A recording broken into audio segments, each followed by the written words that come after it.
Magandang hapon sa ating lahat mga kababayan. Ipasilip ko na sa inyo ang aming munting negosyo na lugaw dito sa aming bahay lang mga kababayan. So yun, bukas kami ngayon mga 2 PM.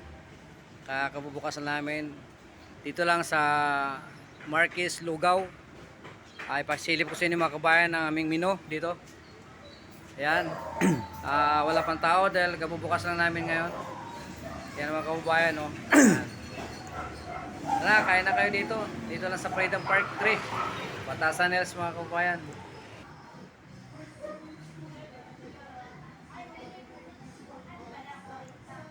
Mga kababayan, bali pirito ko na yung bagnet para sa lugaw.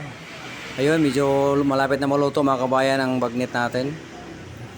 Wow, malutong ng balat mga kababayan. Tapos ito din yung laman na tuwalya, puso, saka isaw mga kababayan.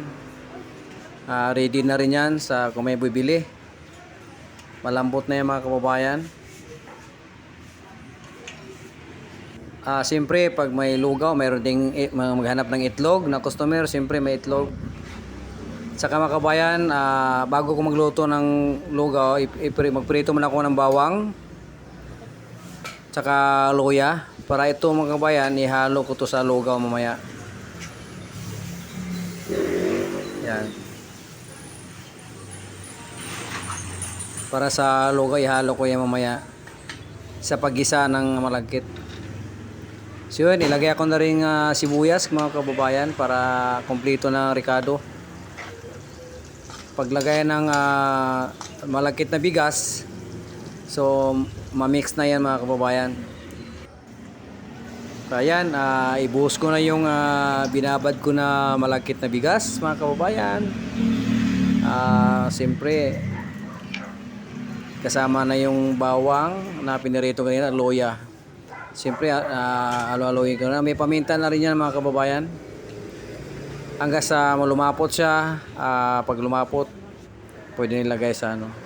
So yan, malapot na siya mga kababayan. Pwede ko na ilagay sa soup stock namin.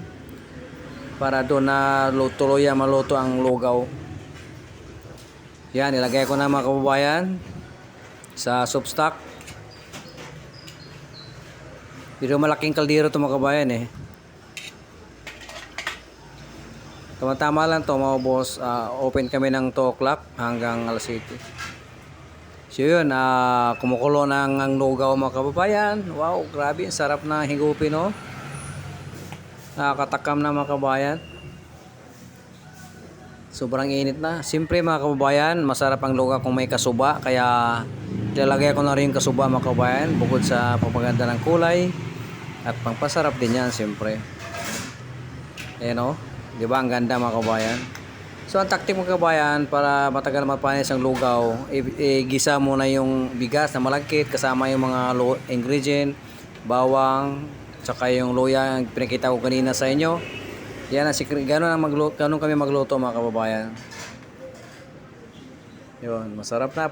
Ready to ano na. Yun lang mga kababayan. Thank you for watching.